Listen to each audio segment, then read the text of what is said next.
Anda menyaksikan Breaking News TV One bersama saya Yudi Handoyo. Pemirsa, penyidik Polri akan menggelar rekonstruksi kasus pembunuhan Brigadir Nofriansyah Yosua Huta Barat hari ini pukul 10 pagi. Dan membahasnya kita sudah terhubung bersama dengan Komjen Pol Purnawirawan Dr. Andes Susno Duaji, mantan Kabar Reskrim Polri. Selamat pagi, Assalamualaikum Pak Susno. Selamat pagi Pak Susno. Selamat pagi. Itu telepon saya terputus ya? Oh begitu. Baik, tapi ini terdengar Pak suara saya Pak? Terdengar, tapi lewat HP Zoom ini. Oke, baik, tidak apa-apa Pak. Yang jelas, tapi ini bisa berbincang Pak ya? Bisa. Pak, ini biasanya kalau tentu membahas rekonstruksi jam 10 ini Pak, yang juga masyarakat Indonesia banyak terpusat menyaksikan rekonstruksi ini akan seperti apa. Ini biasanya prosesnya akan memakan waktu berapa lama sih Pak Susno kalau rekonstruksi seperti ini Pak? Tergantung adegan. Jadi waktunya itu tergantung berapa adegan. Kemudian rekonstruksi ini kan gunanya untuk mendapatkan gambaran, mencocokkan keterangan, gambaran peristiwa pidana yang terjadi dan mencocokkan keterangan. Itu tujuannya. Nah, terus berapa lama? Nah, tergantung berapa banyak yang diminta untuk menunjukkan posisi dia di mana dan dia berbuat apa. Itu tergantungnya. Kedua, tergantung kondisi setempat gitu. Jadi misalnya ramai sekali sehingga petugas rekonstruksi nggak bisa melakukan perannya, nggak bisa memoto dan sebagainya, nggak bisa membuat sketch dan sebagainya, tentunya lama. Tapi kalau misalnya TKP-nya bisa diamankan dengan baik gitu dari keramaian, kemudian para saksi dan tersangka tidak berbelit-belit, tidak berbohong, tidak berubah-ubah keterangannya, ya mudah-mudahan lancar. Amin. Saya harap tidak berbohong dan tidak berubah-ubah keterangan. Kenapa? Saksi kan sudah diberita acara beberapa kali. Tersangka juga sudah diberita acara beberapa kali. Kemudian kemarin berita acara konfrontir. Artinya berita acara konfrontir itu mencocokkan keterangan. Kalau masih ada keterangan yang berbeda, maka dicari mengapa berbeda. Terus yang mana yang benar. Nah, berita acara konfrontir sudah dibuat, baru dicocokkan di lapangan. Di lapangan ini di tempat kejadian. Nah, di tempat kejadian ini saya lihat mereka ke tempat eksekusi ya, pembunuhan itu dilakukan, yaitu di rumah dinas di Jalan Duren 3. Nah, tetapi sebaiknya karena ini pembunuhan berencana, kalau menurut keterangan dari pihak Polri, perencanaan itu dilakukan di rumah di Saguling. Walaupun rapatnya hanya 5 menit atau 10 menit ya, sebaiknya ada juga rekonstruksi di situ. Demikian. Pak Susno, apabila ada konfrontasi, bicara soal keterangan tersangka, yang satu berbeda, yang satu berbeda lagi. Nah ini untuk mencari titik temunya seperti apa Pak? Dan apakah akan mengganggu nanti Pak? Lah, mencari titik temunya ya rekonstruksi ini. Ini kan begitu dilakukan rekonstruksi berarti kan keterangan yang berbeda pada masing-masing berita acara sudah disinkronkan pada saat adanya konfrontasi. Konfrontasi itu artinya mempertemukan Bu Putri dengan Baradae, mempertemukan Bu Putri dengan RR, dengan KM, dengan Kuat ya. Nah, kalau itu sudah ketemu dan saksi lain sudah ketemu, kemudian dicocokkan juga dengan barang bukti yang lain sudah mendekati sinkron, baru dibawa ke tempat rekonstruksi, tempat yang sebenarnya.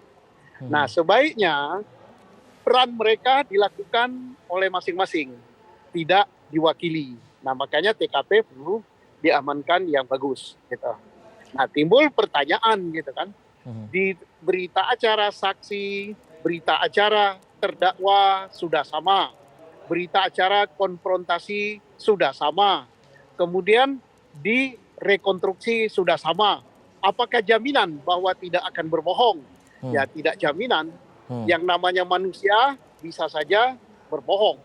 Sedangkan mereka kan TKP saja berubah-ubah gitu. Kemudian apalagi motifnya berubah-ubah. Tetapi mudah-mudahan ini tidak berbohong lagi. Kenapa? Semakin mereka berbohong, semakin mempersulit jalannya pemeriksaan, maka akan berakibat negatif bagi mereka sendiri. Apa akibat negatifnya? Yaitu memperberat hukuman yang dijatuhkan.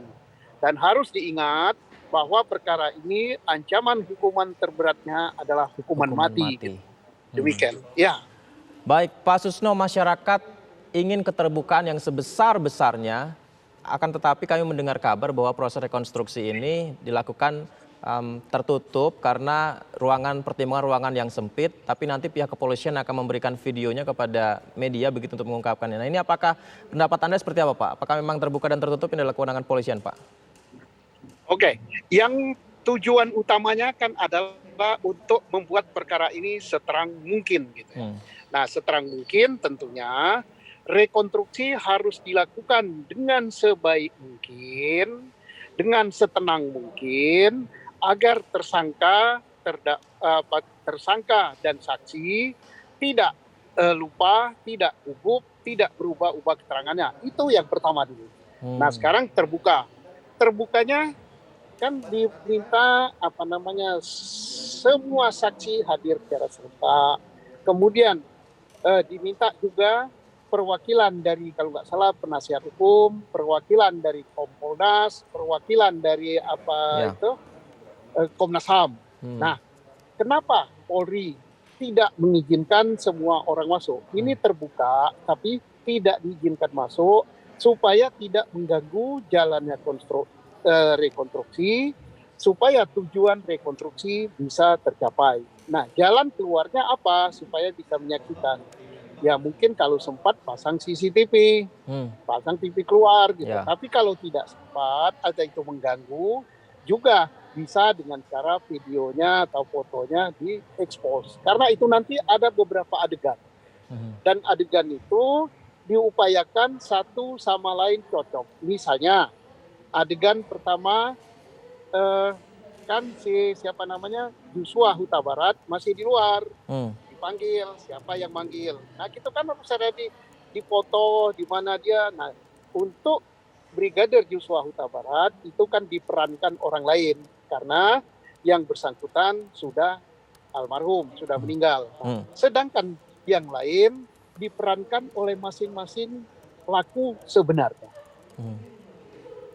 Baik, Pak Susno, kami mendengar masih ada rasa khawatir beberapa tersangka jika bertemu dengan Verdi Sambo. Akan tetapi dalam proses rekonstruksi ini LPSK, Komnas HAM, kemudian Kompolnas pun tiba di sana. Nah, ini apakah juga akan membantu untuk meringankan kekhawatiran para tersangka tersebut? Kekhawatiran memang ada. Jadi efek psikologis tidak tiba-tiba hilang 100%. Tetapi hal itu sudah mengecil. Mengapa? Karena FS tidak lagi berpakaian dinas, menyandang pangkat Jenderal Bintang 2, kemudian tidak lagi mempunyai jabatan karena dia sudah dicopot dari jabatannya, bahkan proses sidang kode etik sudah memvonis rekomendasi pemecatan atau PTDH. Kemudian mereka hadir di lapangan, itu tidak ada yang berpakaian dinas. Kemudian di samping itu, saya yakin penyidik ini sudah penyidik unggul ya, penyidik berkualitas bagus, tingkat markas besar. Mereka punya teknik tersendiri. Mungkin disuruh satu-satu, misalnya FS, di mana kamu, berdiri di mana, apa yang kamu lakukan. Setelah itu mungkin FS-nya dimasukkan dalam kamar, baru Baradae, di mana kamu berdiri, posisi pertama, kemudian bagaimana kamu menembaknya, kemudian bagaimana setelah itu, kemudian di mana posisi pada saat kamu menembak, di mana posisi FS. Cocok enggak dengan keterangan FS untuk adegan pertama ini. Kalau sudah cocok kan dia tidak berhadapan muka kan. Nah, baru yang berikut sehingga tidak ada hal itu. Setelah itu baru dimasukkan bersama, tetapi posisinya dan apa yang diperbuat sudah benar. Jadi ada banyak teknik yang bisa dilakukan oleh penyidik yang sudah berpengalaman, yang jam terbangnya cukup tinggi. Saya yakin penyidik ini bisa mengatasi itu. Walaupun tidak 100% karena masih ada efek psikologisnya. Tapi maksimal dia bisa menghilangkan sampai sekian puluh persen, mendekati sudah tidak ada lagi ketakutan secara psikologis. Sebagai wawasan Pak Susno, berarti ketika proses rekonstruksi ini sudah selesai dilakukan, berkas tersebut dikumpulkan, P21 untuk dikirimkan ke pengadilan begitu Pak? Sekarang kan prosesnya untuk keempat tersangka yaitu FS dan Baradae, Ricky dan Kuat itu berkasnya kan dikembalikan. Dikembalikan kalau tidak salah ada kekurangan dan lain-lain itu untuk dilengkapi. Itu sudah biasa di dalam proses penyerahan berkas. Semoga yang kedua nanti tidak ada pengembalian lagi, yang kalaupun ada kekurangan tidak prinsip. Nah, untuk Ibu Putri ini kan baru pembuatan berkas di tingkat Polri. Selesai nanti baru dia pelimpahan berkas tahap pertama untuk diteliti oleh jaksa penuntut umum apakah sudah cocok apa belum. Dan ini adalah suatu rekonstruksi yang bagus, terobosan baru karena calon jaksa penuntut umumnya diajak hadir di TKP sehingga jaksa juga bisa mengetahui dengan mata kepala sendiri apa yang terjadi di lapangan. Itu mendekati kejadian sebenarnya. Berarti apakah rekonstruksinya adalah bagian untuk melengkapi bagian-bagian berkas yang kurang ya Pak Susno? Bukan melengkapi berkas yang kurang. Ini memang kelengkapan berkas walaupun tidak diatur di dalam hukum acara. Hukum acara tidak mengatur, ini terobosan, ini diatur di dalam peraturan Kapolri, SOP-nya penyidikan, tetapi ini sangat berguna. Karena dalam rekonstruksi ini selain dibuat sket, kemudian dibuat posisi di mana mereka berada, kemudian apa yang mereka lakukan. Nah, di samping itu akan juga ada foto, ya syukur-syukur kalau ini juga dibuat video gitu kan. Karena kan sekarang zaman teknologi sudah demikian maju, sehingga jaksa makin yakin, kemudian hakim mendapatkan keyakinan dengan sekurang-kurangnya dua alat bukti yang sah, sehingga untuk mendapatkan keputusan yang seadil-adilnya. Apakah jaksa sebaiknya juga hadir dalam rekonstruksi seperti ini Pak Susno? Jaksa hadir bagus sekali karena kita udah dengar dari Humas Polri bahwa jaksa penuntut umum akan diundang gitu. Iya, dan itu sangat menguntungkan jaksa, sangat menguntungkan penyidik, dan nantinya akan sangat menguntungkan hakim dalam arti menguntungkan pekerjaannya. Nah, sehingga dia bisa membuat suatu keputusan yang benar dan adil. Kalau adil dijatuhi hukuman mati, ya hukuman mati. Kalau adil dijatuhi hukuman seumur hidup, ya seumur hidup begitu. Nah, jadi ini sangat membantu. Nah, mungkin ada yang bertanya, kenapa hakim tidak hadir? Hakim itu sifatnya netral. Dia itu wakil Tuhan. Jadi wakil Tuhan, kita harapkan betul-betul hakimnya nanti hakim yang jam terbangnya bagus, karena mereka sadar ini perkara ini adalah perkara tingkat nasional gemahnya sampai mendapat perhatian seluruh masyarakat Indonesia, sehingga tidak ada lagi yang main-main di sini. Kalau sepanjang pengalaman Anda Pak Susno sebagai Kabareskrim dulu, pernah tidak jaksa hadir dalam sebuah rekonstruksi peristiwa Pak?